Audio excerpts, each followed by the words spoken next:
know that you have convinced yourself that I don't need you, that I'm better off without you, that somehow I'll turn out okay.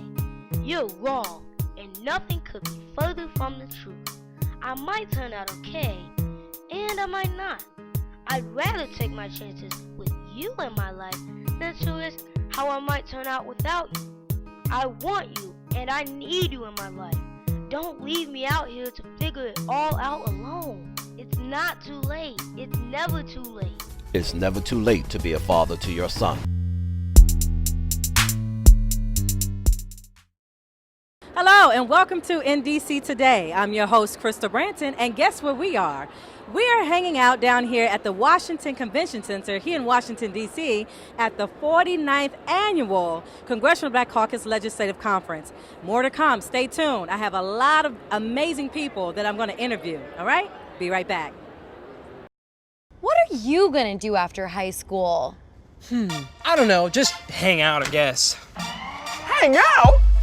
Your future is hazy, trying to figure it out. Asking why I'm here, so you question in doubt. It's your choice, so voice it. Whole world your oyster. Can't be dropping the ball when your future's nothing to toy with. Telescope and stay focused. Make a mark and get noticed. Get your degree, thermostat, help me out, floaters. If you wanna fly jets, you should go to college. Reach high and cash checks, fill your head with knowledge. If you wanna watch pain, don't go to college. But for everything else, you should go to college. You can study engineering. They be building robots, build bridges, commute. You can get your walk on. Be a math major, hop a moon crater, be an astronaut, be up in the sky like a baby. Finances and science, but you still need a degree. Archaeology, astronomy, but not astrology. No.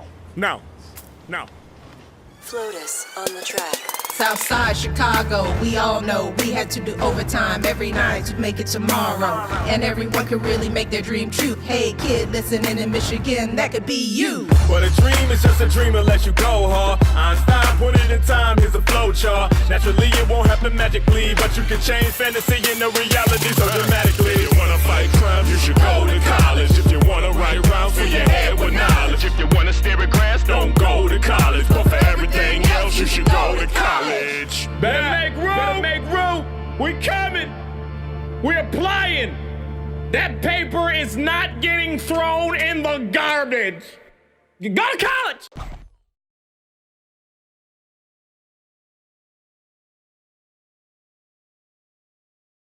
So thank you for joining me. You're welcome. Thank you. All right. And what's your name? William Ford. I'm a staff writer with the Washington Informer newspaper in D.C. Great. And so far, what do you think about this year's Congressional Black Caucus? Well, I say the biggest thing that has happened and the biggest discussion that has gone on has been talking about cannabis. Mia Morone, she actually summarized it. You usually would not have something about cannabis talked about maybe 2 years ago here. Exactly. There's been, I'd say, about at least 5 discussions talking about cannabis. And obviously here in the district, what makes it unique is you have federal legislation. And one of the main points was talking about getting rid of prohibition in regards to making cannabis legal, which is in the district, but there's still federal regulations that get involved. Absolutely. And that's the concern of so many. Yep, especially in certain states where it's 33 states and the district, it's legal medically, but only 11 in the district, it's legal for adult use. So you have these hodgepodge rules and regulations across the country. And people are asking, where's the federal oversight? So what are your thoughts on that? Do you think that would impact the black community positively or negatively? Well, from the discussions I've heard, they say bring the federal oversight for the simple fact want blacks to be involved in the cannabis industry, where you may have 1% involved in it. 1%? Yes. And it's $1 billion industry. Huge. It's enormous. Yeah. There was one lady from North Carolina, and she talked about how she has a 50-acre farm down in Wendell, North Carolina. And she actually talked about the difference between hemp and marijuana. So there's a difference? Yes. It's basically on the THC, which is the psychoactive component within the cannabis plant. Hemp has about 0.3%. You can't get high off it. Marijuana can go up to about 20%, but you can get high. Wow. Okay. And so now, because a lot of our celebrities are getting involved, Whoopi Goldberg, I think she's going to start a company, if she hasn't already. Snoop. as well out in California, right? So what do you think the future is for us? Well, the one thing that was talked about at this one session that Charlamagne the God was hosting was capital. African Americans have to get capital. That was, I may have heard about 7 times in two discussions. 7 times capital. Okay. And it can be from family, nonprofits, but you need capital. Right. Okay. All right. And so this is just the start of the Black Caucus Legislative Conference. We have a couple more days to go. What are your expectations? Well, usually you have a few more sessions that are tomorrow. Some of your main ones were today and yesterday, and some on Wednesday. And there was also discussion about domestic violence, where I just came from, which can be talked about any place across the country. And Councilman Mel Franklin in Prince George's County mentioned something. Shame men who don't help. And you can have that in the district. If a man you know is beating a woman, Mel Frank's advice, he can't be one of your boys. Right. Very simple. Interesting. Wow. Okay, so we look forward to seeing or reading more of your coverage that will be located or featured in the Washington Informer. Yep, correct? and you can find it at www.washingtoninformer.com, and my Twitter handle is @JabariWill. Yes. One more question, Jabari. So what about in terms of your perspective about Black reporters covering events like this and getting the word out about the different topics that are going on within our communities? What is, I guess, our responsibility in this? Well, it's simply to tell the truth. I mean, it doesn't get any clearer and concise than that. Okay. Tell the truth. And we need not more Black reporters who understand the stories that Black people go through. It's right. part of the truth. Yes. It's simple. Okay. Well, thank you so much. Thank you. All right.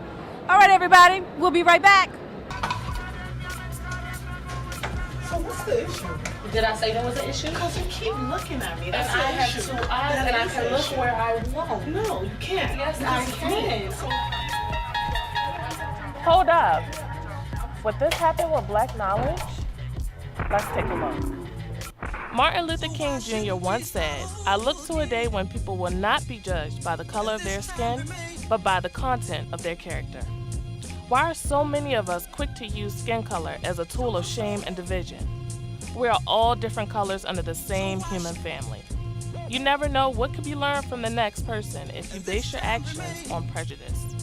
Learn what's true. Find Black knowledge.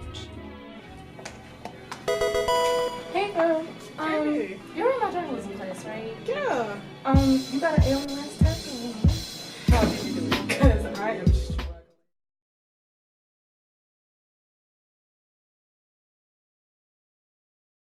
Thank you so much for joining us today. Thank you. Yes. Happy to do so. Yeah, so let's start first with your name. Introduce yourself and tell us a little bit more about what you do.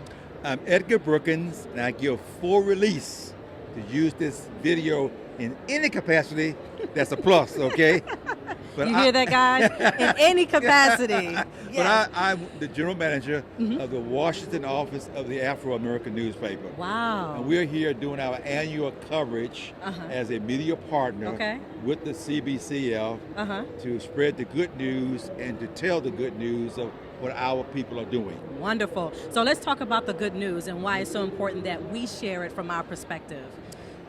We need to know that we're doing great things You're in welcome. our communities, that there is a presence of the Black community doing things that's positive, in particular affecting our young people. Absolutely. That's our future. Yes. And we got to be able to do the mentoring, the sharing, spending time with them.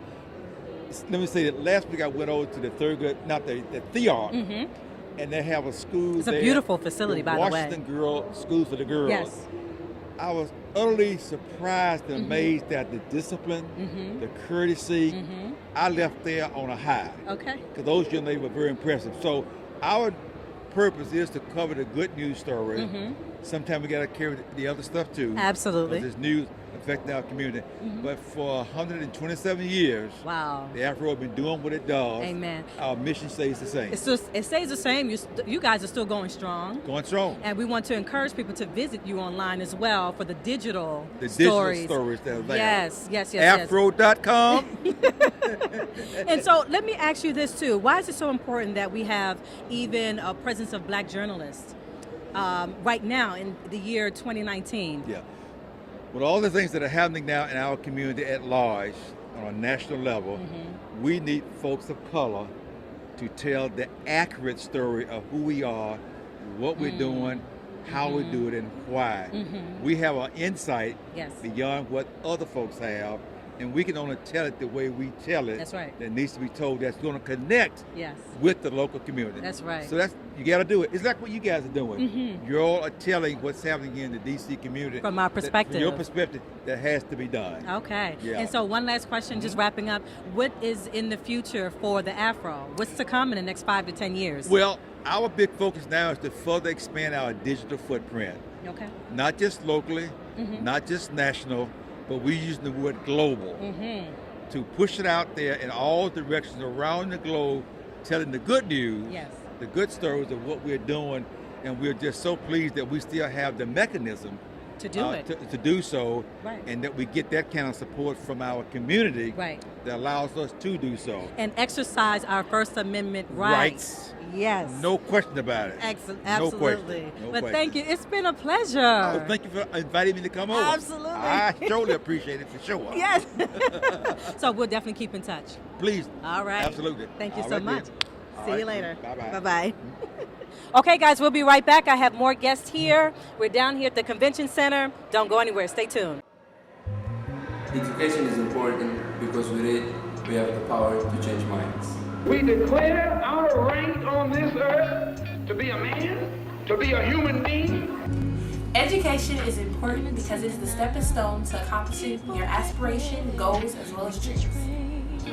What this really means is that all of us can make a difference through the life that we live. Education is important because with it we can break barriers. In this election, at this defining moment, change has come to America. Education is important because with it the possibilities are endless.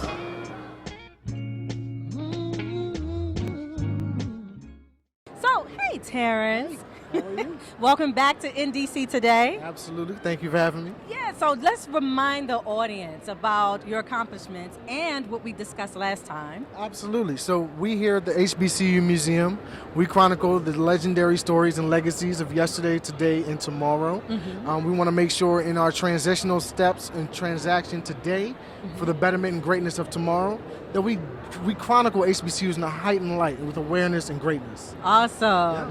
We've done a lot. I'm sorry. It's okay. We've done a lot of great things. We've been able to sit through with local government and do a lot of great things and come together on partnering up for our financial literacy component. Awesome. That's getting ready to launch this fall season. Yes. We're really excited about that. We also have some athletic components, some mentorship programs and athletic components, and a presidential component that we have coming up. So what would that consist of? So that consists of, I don't know if my people want me to talk about this, reveal but that just yet. It can literally consist of a dialogue conversation between the presidents themselves of HBCUs and their opposition. Let's say do they normally meet? I know they have this meeting down at the White House. Yes. Usually, I say down at the White House, we're in D.C. That's Yes. right there for us. But every year they invite them together. Do we do anything or do they do anything outside of that meeting usually? Yeah, so I was actually privileged to sit down with Jonathan Hollifield, who put together the HBCU Summit, which took place all of last week up until Wednesday of this week.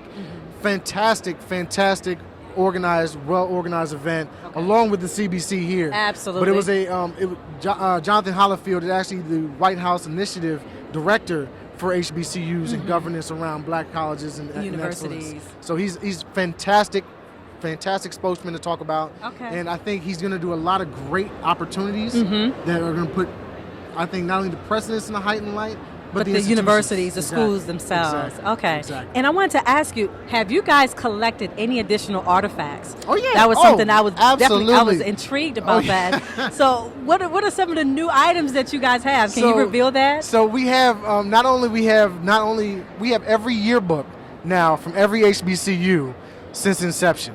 Really? Let's just start there, right? So that means everybody who's went to an HBCU can now see themselves in the museum in one of their yearbooks. We have all the yearbooks. That's the first thing. That was probably the largest thing that came in. First of all, how did you guys do that? So it was a gentleman that we know. I actually went to school with a gentleman at St. John's named Marcus Hill. Mm-hmm. And Marcus Hill himself, his uncle, has been collecting all the yearbooks from every HBCU. Oh my goodness. Inception. That's And he's over had it- 100. well over 1,000. Yeah. Well over, I'd say close to. You talking about every year of yearbooks? Well, over 100 HBCUs, You're right. correct? And then you think about every year since 18. Incredible. 1812. Incredible. You're thinking about some of the universities, and they can literally, you think about close to 5,000 yearbooks. Then we have all the banners in collective of every HBCU to show our spirit when we're doing on-site events, when we're doing, out-of-the-box thinking with DC government and local municipalities. Yeah. We want to make sure and chronicle these HBCUs. That's and we have amazing. now a lot of their stamp footprint to be able to do a lot of different things. Okay. So we're excited about that. So I want to tap your brain real quick also and ask if they came to, or CBC, if the folks, the planning committee came and asked you, what type of forum would you like to see on HBCUs or panel that you would like to participate on?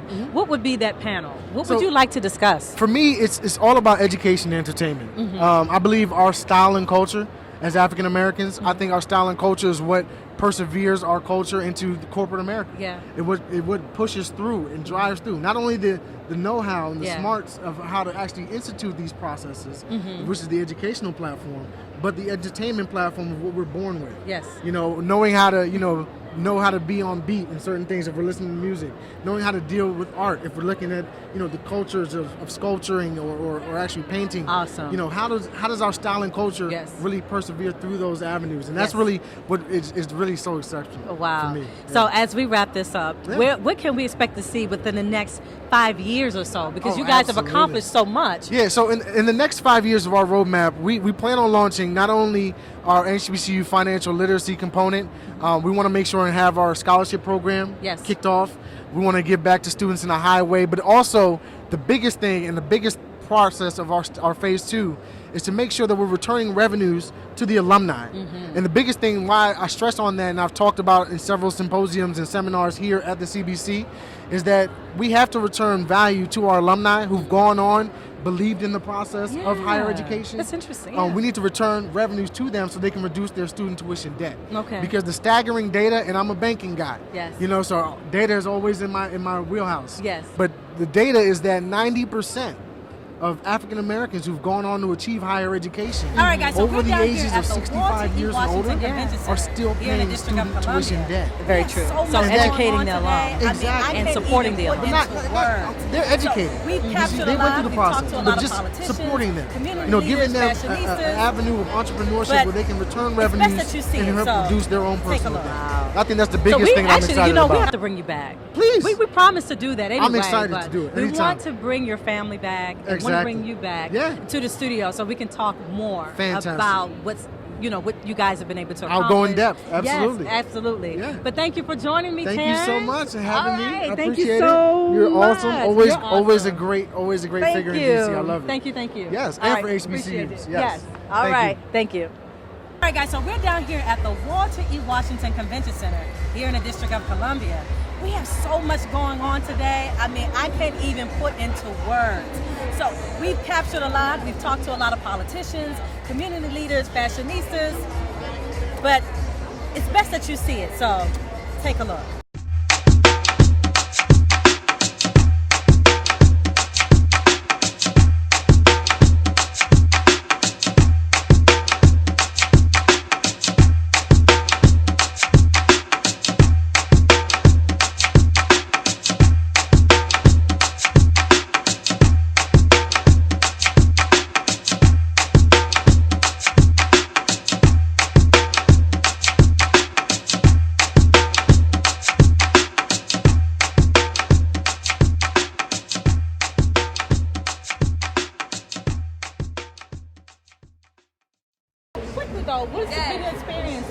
like as a vendor down here at CBC? Oh, well, this is my first time, and I truly enjoyed it. I enjoyed all the people, especially from worldwide, meeting new people, connecting with new people. The energy, the network, right? The energy is like totally amazing. So I really enjoyed myself, and I would love to come do this again. Really? Yeah. Right. Shouts out to you for being an entrepreneur. How long have you been selling? Well, actually, this is not my business. Okay. But I am an entrepreneur, but I am not here representing my business, unfortunately. Okay. But you're helping out. Yes, I am. I'm helping her. Her name is Kanani. Okay. And that is the name of her business, and she is located in Union Station. Oh, wow. Yes.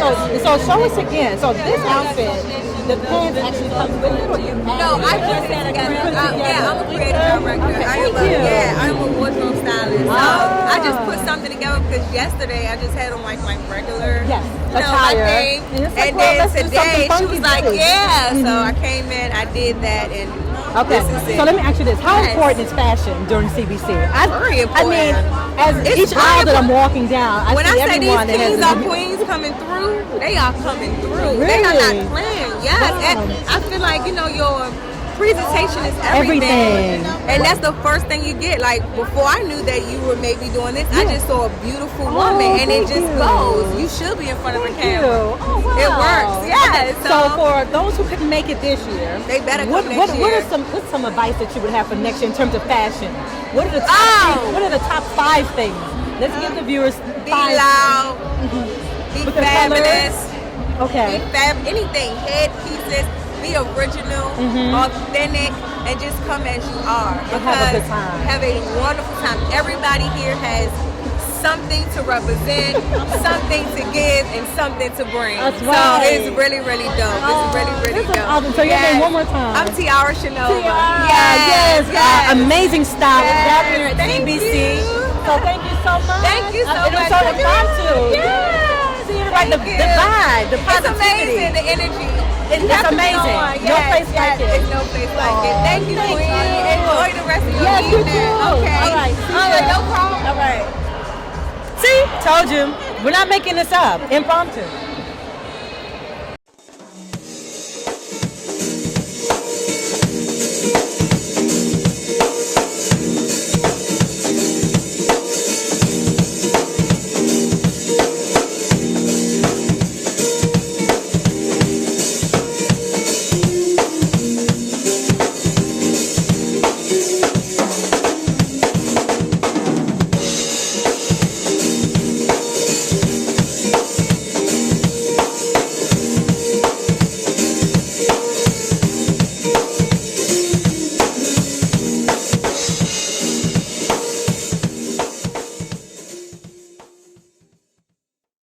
Right behind us, we have a fashion show happening.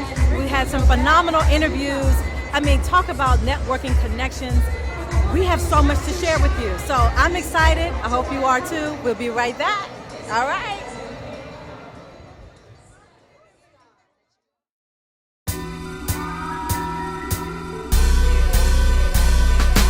I went to Spelman College. I went to Howard University. I went to Coppin State University. I went to Xavier University. I went to Howard University in Washington, D.C.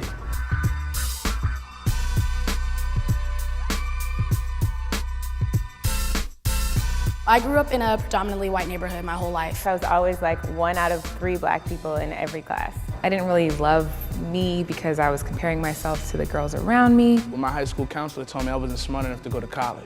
Not even being told go to community college, no, I was straight told to go to the military. They were one of the schools that gave me a chance. I took a trip to Howard when I was in 8th grade, and as soon as I stepped on campus, I was like, this is the place that I need to be.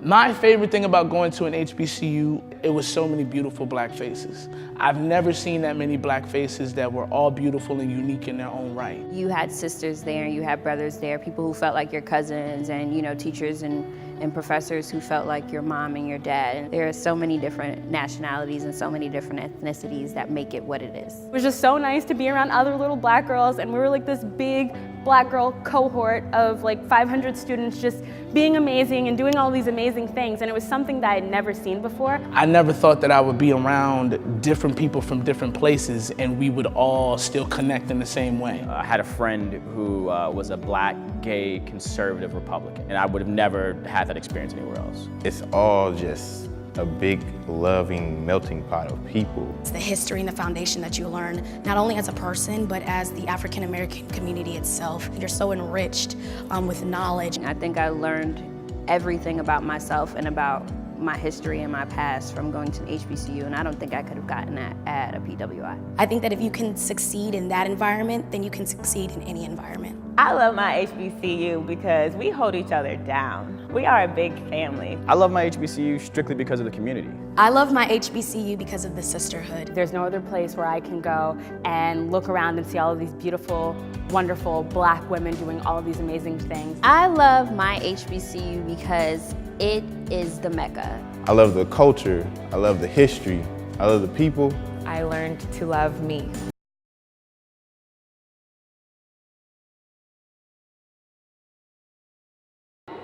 All right, so thank you, Mr. Shaw, for joining me. All right. It's a pleasure. Yes, and so tell us about your organization. Well, the Citizens Commission on Human Rights is a civil rights organization that exposes psychiatric abuses. When we say psychiatric abuses, we're talking about the electroshocking of children from 0 to 5 years of age. We're talking about the electroshocking of pregnant women, causing miscarriages. We're talking about the mass drugging of children in the foster care Department of Children and Family Services. So the Citizens Commission on Human Rights has joined forces with many branches of the NAACP, which I'm the executive director of the Inglewood South Bay branch, so in California. Right. So we've teamed up and we're actually addressing these issues, and we're asking for the banning of electroshock, period. And so with all of the work that you're doing and have been, doing over the years, what have been some of those accomplishments and wins that you would consider that I think that are noteworthy? Well, the biggest win was when I was the president of the Compton NAACP. I teamed up with the Citizens Commission on Human Rights, and we were able to pass legislation that made it to where they could not force parents to put their kids on drugs as a condition for being in school. And that was actually signed into law by George Bush, the younger one. Yes. And so that's a federal law that went across the whole world, nation. So, that right there was the biggest thing. Plus, there's been over 200 and some different reforms that the Citizens Commission on Human Rights have had happen because of the advocacy for the community and stuff like that. And the one thing that I got out of this, really important, is I noticed that there's a targeting of the black children with these psychiatric drugs and saying that they're, unable to read, and that's a mental disorder. Just teach them to read. Okay. And after meeting all of these folks here, amazing individuals from around the world, what are the top 3 things that you want us to take home with us, and how we could either support or spread more information or knowledge about what you guys are doing? The first thing we have to understand is that we're doing this for the children, and this force is coming to our communities and it's making zombies of our people. Okay. So we have to get that understood. We have to understand that behind psychiatry has been a history of racism. And from Dr. Benjamin Rush, who said that we suffered from a disease that made our skins dark, to Samuel Cartwright, who had the word drapetomania, which said a runaway slave was mentally ill.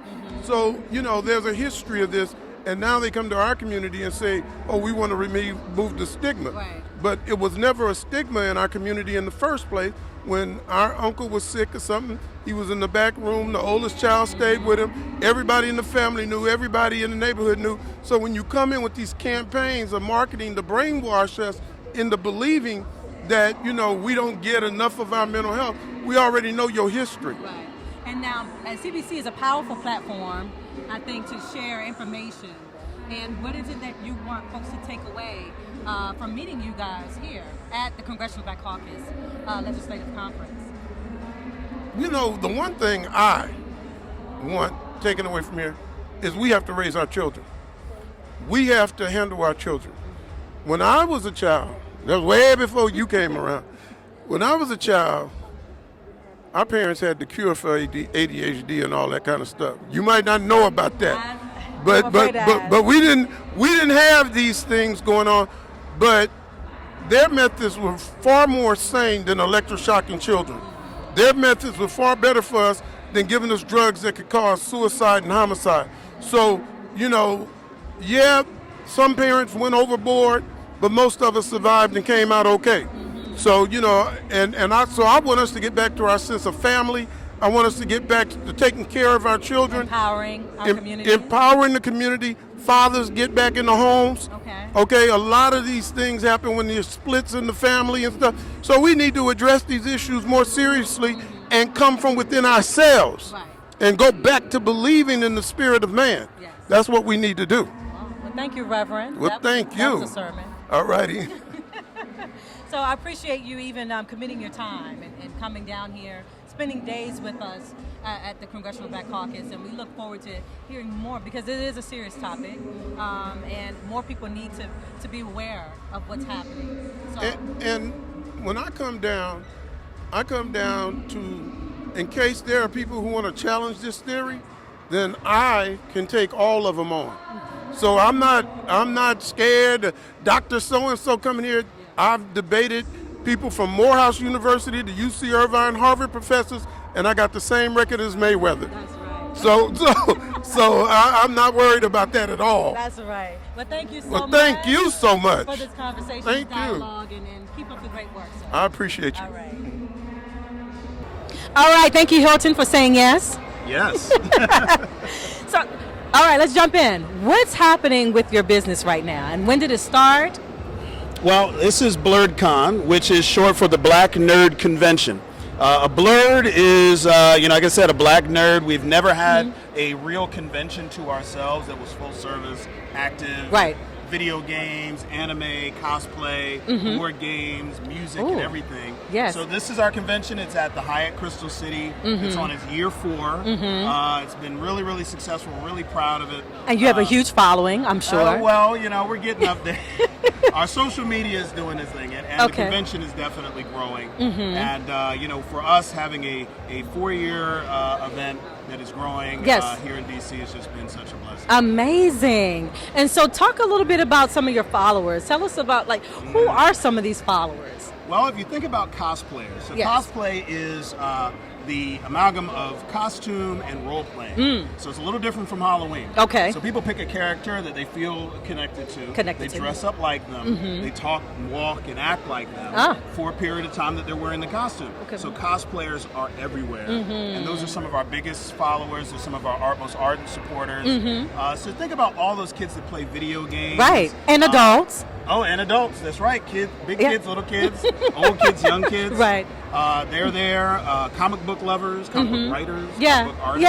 Yeah. You name it. All right. And so what gave you the inspiration to even start this? What was that day like for you when you woke up and said, you know what, this is something I want to do. I want to bring to the DMV and spread throughout the world. I have been a nerd my entire life. And I always wondered what it would be like to have a convention where all of the black nerd culture was out there on display and was out there up front being offered and highlighted for everyone to see. Yes. And with no sense of self-preservation, I tapped myself on the shoulder and said, go do it. Let's do this. And here we are. Here you are. Wow, congratulations. So you're here at CBC. Yes, ma'am. And so you've met people from all across the nation. All over the world. What are you hoping?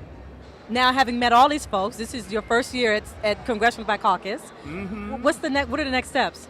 I am hoping to awaken maybe the closeted black nerd in someone that I might meet. Yes, yours truly. Who maybe is not an outward nerd or geek, but is inspired by what we're able to show and what we're able to demonstrate. And then I will see them on July 17th through the 19th, 2020, right at the Hyatt Crystal City. Now look, I'll go, didn't I meet you at CBC? Right. And they'll be like, but it's all love, and that's what I want. I want to wake up, the nerd community within the black community and bring them out. Awesome. That is awesome. Well, thank you so much for granting this interview. Anytime. And so I'm going to start thinking now, about what character I will transform. What do you see from me? Like, based on, I guess, conversation, Oh, what do you wow. think I There's should... some amazing characters out there now. Yeah. There's Domino from Deadpool. Okay. Obviously, Storm. You would Storm. kill Oh, as Storm. you feel Storm energy I feel from like me? a Storm, little electricity doing it. You could definitely make that happen. Vibrant.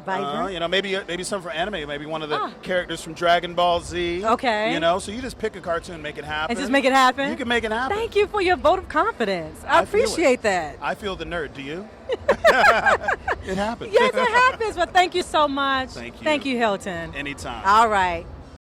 I just want to say this is quite surreal for me. You know, listening to Misty Copeland speak and listening to the beautiful music of those ladies and the incredible work of that gentleman before gives me great pride in, you know, taking the risk to pursue this opportunity in art. I had no idea that it would lead to any accolades or anything. I just knew it made me happy. And to be included and to be recognized by my peers.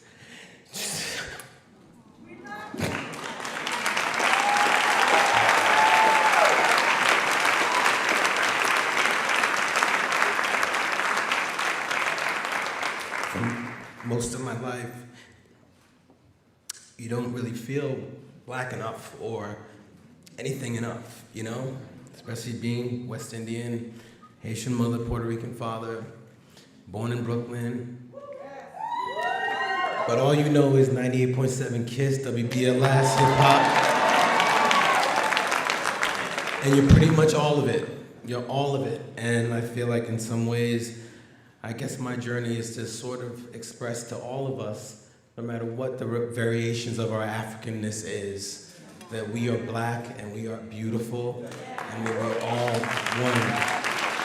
So, in the light of God, thank you so much for this award. I truly appreciate it. God bless.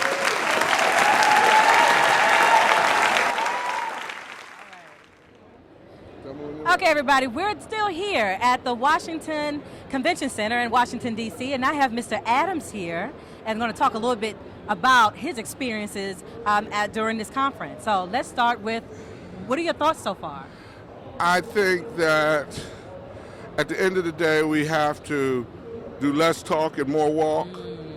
I humbly serve as chairman of the trustee board for Richard Wright Public Charter School of Journalism and Media Arts here in the District of Columbia. We are the only public charter school in the nation's capital that was founded, and the CEO is an African-American male. Here we are in Washington, D.C., and there's only one. And it's Richard Wright Public Charter School for Journalism and Media Arts. We're in our 8th year, really going into our 9th. Congratulations. Thank you. We're about to secure a new facility. We're educating the students where people said people out of the 7th and 8th ward couldn't be educated. Sometimes they come to us 3-4 years behind based on standards, and when they walk out, they have scholarships to go to college. So we're really proud of Richard Wright. Very impressive.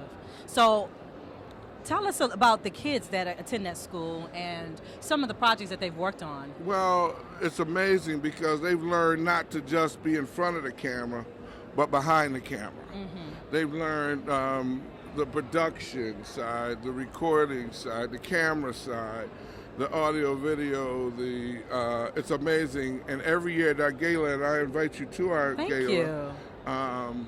We've had 6 galas so far. And for 4 years we were at the Warner Theater, and the kids are the young folks. Yes, the young folks produce the actual videos or small or short movies that could be screened. That were screened at the Warner Theater. That doesn't happen every day. Hello? No. Okay. That's awesome. And we're committed to their growth. And we don't, believe it or not, we don't have a metal detector. Really? Yes, because we raise their self-esteem level. So they want to be better. And you're intentionally creating that environment. Everybody wants to be better. Everyone wants to be better. We just graduated 67 for this year, 2019's graduating class, and all of them had at least 5 colleges and universities that they were accepted to. At least 5. That's exciting. 67 students. Wow. And so I want to talk to you as well, in addition to what you're doing at the school, but you're part of an amazing fraternity. Yes, it is. Yes, amazing. It is. The only one. The only fraternity. People are going to kill me for saying that. The rest of boys' clubs, I don't mind saying it. I've been saying it for 40 years. So talk about their presence here during CBC and what you guys have planned in Omega Psi Phi Fraternity Incorporated. It's always on the forefront of the fatherhood initiative, which really our students come to every year, and we march in about 40 or 50 young men to their meeting, which they had again this morning. Yes. In there, and they're sitting there behaving, they're not hitting each other. Everybody's got uniforms on. We have got them in there. Dr. Marco Clark has done an amazing job. Okay. Also a member of Omega Psi Phi Fraternity Incorporated. And you guys, I'm sure, participated on countless panels. Yes. The start of the CBC and for the remainder of the week. Yes. And so let's talk about your presence, not only here, but taking this information back to the communities where you guys will return. Yes. The importance of that. Let's talk about that. Yes, it's, as I said, I'd rather see a sermon than hear one. I say, because if our people could, if money was talk, we'd be filthy rich. But I really am concerned with results. We don't want to confuse effort with effectiveness. We want to be effective. You are saying a lot. You're just dropping gems. Well, You're just dropping gems. I am but a that life is coach, very but important. that's another story. Okay, that's another story. But you know, it's crucial that we do more than just want to get better. We got to do better. We have to do better. So we can be better. That's right. Even though and we have to do better individually and collectively. Absolutely. Yes. Absolutely. Okay. And it's like that, and we're just happy to be here and see what you guys are doing here to the service. Okay. You know, to the well, community. thank you for joining me. Not a problem. And sharing all that good news. Yes, ma'am. And so I look forward to following you and please do. Some more engaged with the young people and what you guys are doing over at the Richard Wright School. Yes, Richard Wright. Okay. Public Charter School for Journalism and Media Arts. That's right. The only one with our only African American male founder and CEO of a public charter school. Okay.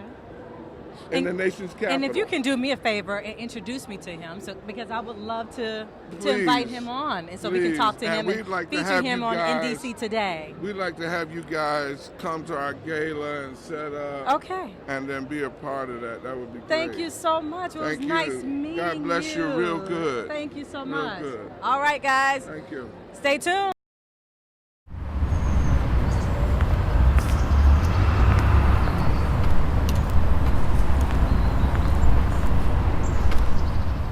Why?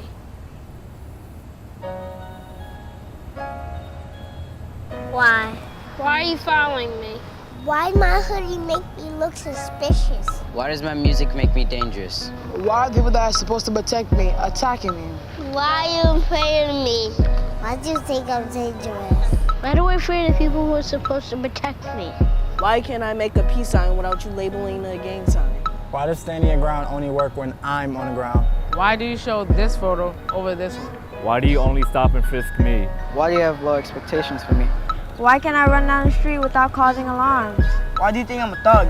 Why do you assume I'm armed? Why can I breathe? Why is my mom scared every time I leave the house? Why are you targeting me? Why am I a target? Why? Why?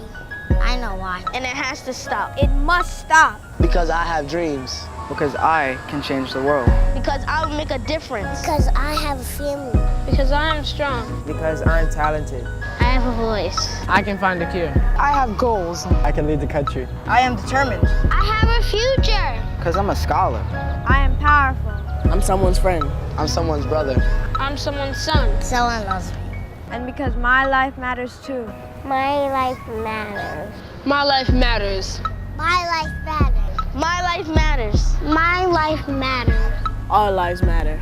And so did theirs.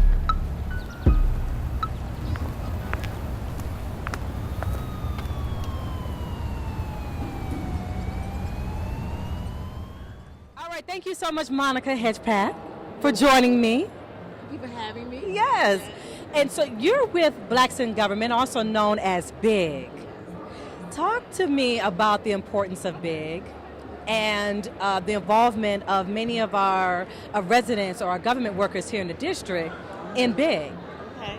Well, one thing that I wanted people to know that Blacks in Government started in 1975. And we've been around 41 years. Yes. And the reason why we've been around so long is because we're viable to our federal government employees and to our community. We give back to the community, and we also provide a sense of togetherness. Exactly. That's one of the things that I think that we've gotten away from, having a sense of unity. In the federal government, even back in 1975, there was, it was tension in those times. And so we needed an advocacy, a group of people that cared about us and helped us get to the next level. And to serve as mentors. Exactly. Right. So that's why we've been around so long. We're viable to the community, to the families, because we want our men and women to keep jobs. And so the federal government provides those leadership skills and that personal development that makes our families strong. That's awesome. A strong community. Yeah. And so what ways do you think, you guys are here at CBC and come into contact with college students, adults that are in government or interested in working in government. What would be some of the top 3 points or advice that you would give to someone who's interested in possibly gaining a contract or getting involved with government in some way, shape, or form? Yeah, well, one of the things that I think is key about the government, it is stable because we work with so many people. The federal government is over 1 million companies, 1 million agencies. We work with commercial vendors. And around the world. Around the world. So we're viable. That money is needed for those companies to thrive. So they go to the government. They look to the government because we have that expertise. We know about IT services. We know about the cloud services.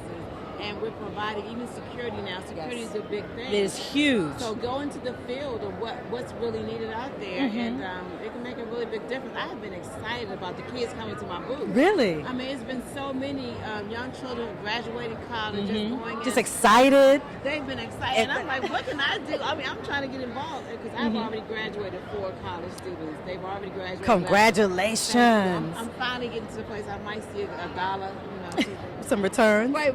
But the children has been dynamic. The CBC has definitely poured into the young adults here. They've made room for them. Yes. And they're excited. They're coming bringing me resumes, asking me how can I get them a job. I'm like, well, that's not really what I do, but I'll do whatever I can. But the ambition, right? It's there. Yeah, absolutely. And my final question I want to ask, in terms of resources, what are some of those resources that you think that are probably untapped, that we are not aware of in our communities?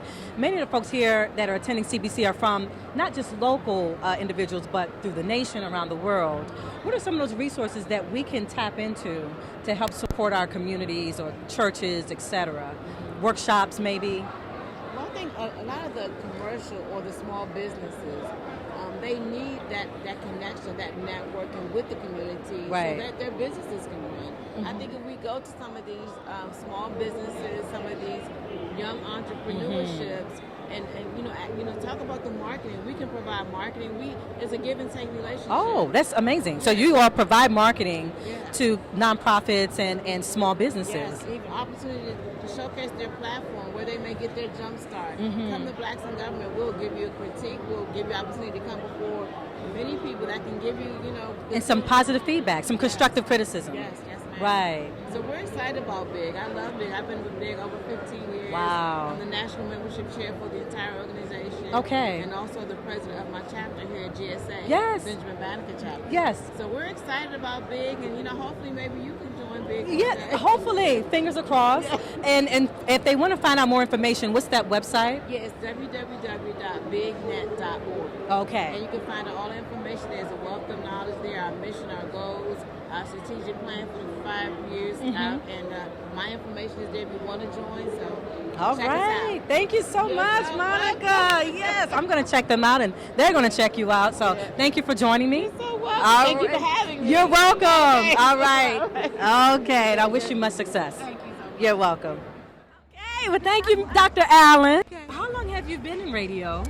I have been in and out of radio for about 27 years. Okay. The past almost 5 years, I've been at WLVS, Listen Vision Live. And I've had a great show. My first guest was Silver Logan Sharp. Yes, I'm familiar. Former singer of Freak Out, right? Right. Yeah. And I just had Derek Rutledge on this past Wednesday, Oprah's makeup artist. Because he received an honor, or the city named something in his honor. I can't that remember happened about a month ago. But I had him him on because he's launching his lashes with cherry. I think it's red cherry, but it's Studio 55, and it's going to be at Saks Fifth Avenue in New York on Tuesday. Oh, wow. So that's what he was that's at. going to be exciting. Yeah, and I had DJ Cool. Really? Let me Yes, clear my throat. Everybody was on there. Everyone loves you. We had. Well, I hope so. Yeah, everyone loves you. And so, what gives you that drive? Is it to just have that platform where folks can come and be themselves, and we find out more about them? You know, Crystal, what I really enjoy. I'm the oldest of 3 girls, so it's kind of in me, and it parlayed into my adulthood just to be a gatekeeper and to connect people. But not everybody loves me, but I love everybody. Let's put it that way. And so I just love having the platform to just give people an opportunity to shine. Okay, that's the bottom line. That's why I hang in there. And you're so genuine about it. Thank you. Thank and you. so here at CBC, we're meeting so many people. Yes, I love CBC. Just taking one step away, you're running into someone, literally. Yes. I just ran into Peggy Morris from Sister for Sisters Network at the fashion show. Wow. And of course, God's You and Afro. Everybody's here. Everybody's here. Yeah. And tonight, people changing their clothes and going out this evening. And so, as a radio host and all the things that you're doing, in 2019, why is it so important that we use our platforms to empower? That is such a good question. Yeah.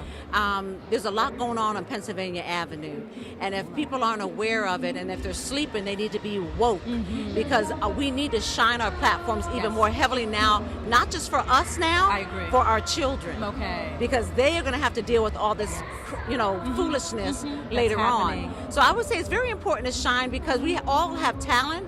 And so many times people are just kind of, shy away or bottle up. And we're going why to do you think we do that? With all of the tools that we have at our disposal, why do we cower or shy away from our success? Or I really think, when you have people, a tribe, which I have a small tribe, thank you, Jesus, glory to God.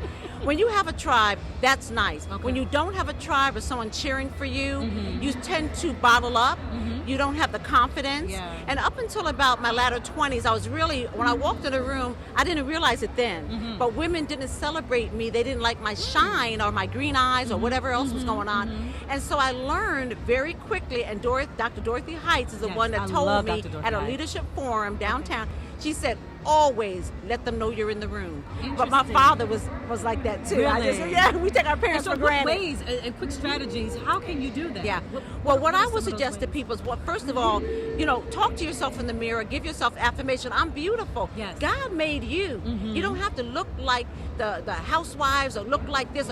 You don't have to look like anyone but you. Right. Fall in love with yourself. Look in the mirror. Get used to yourself. Look at what God has made. Actually stare at yourself. Like you're beautiful. You look like a black China doll, girl. Yeah. Just fall in love with yourself, and then find out what excites you. You might work a 9 to 5, Crystal, but what excites you? Start building that on the side so you can really start to enjoy your life. Make some money with it. Yeah.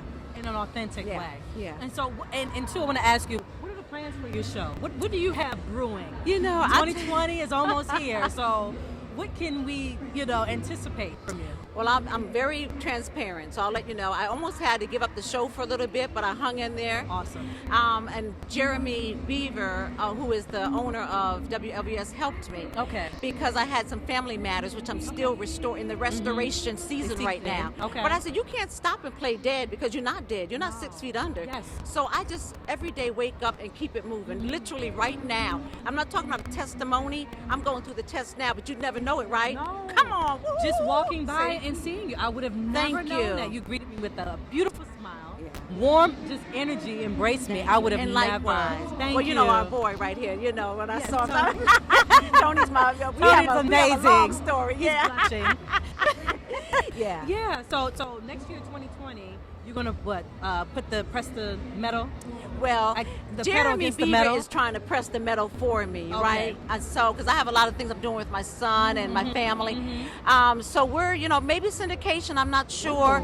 Maybe something of a trajectory is in the works. Awesome. And I just want to thank everyone around me for that, especially my mom, my sister Lisa, just the people. They really, that's my tribe, y'all. The wind beneath your wings.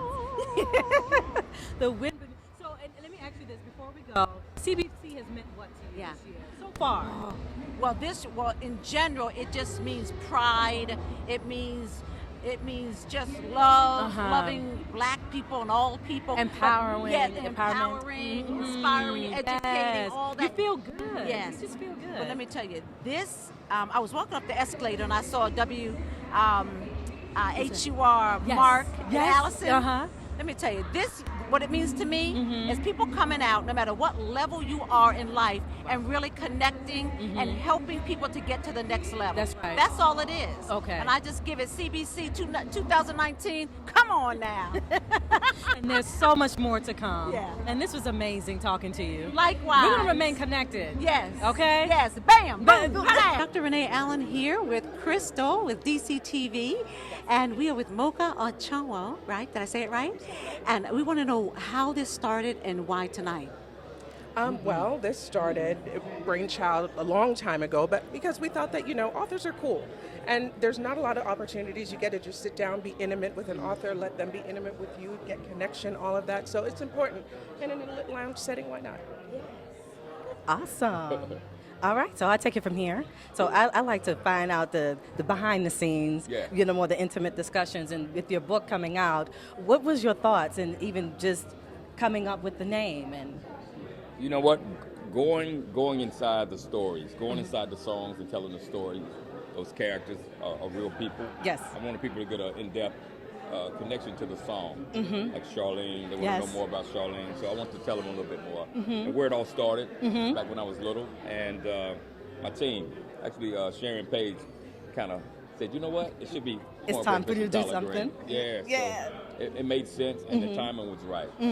Okay, and so with the book, where do you want people to take this? I want them to take it as far as they want to take it. Where they want to go with it. Yeah, just get to know Anthony and get to know more about me and fall in love with the songs all over again. And the recipes in there, use them, cook them. Yes, I'm excited about that. My family's from South Carolina, so I'm all in that. Yeah, awesome.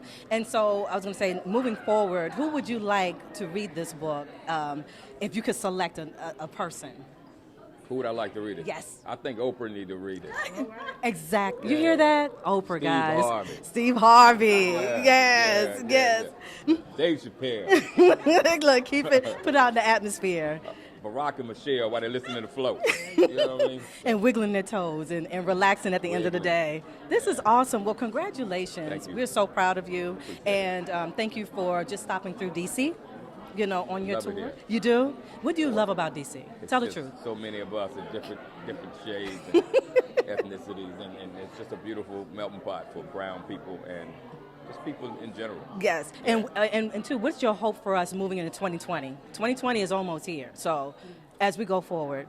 That all the hate toward us will stop, and they will show their appreciation for all we've done. Awesome. And just keep it moving. Yeah. All right, but thank you so much. Thank you. All right. Anything else you want to say to the people before we sign off? We love you. Thank you. All right. Thank you, guys.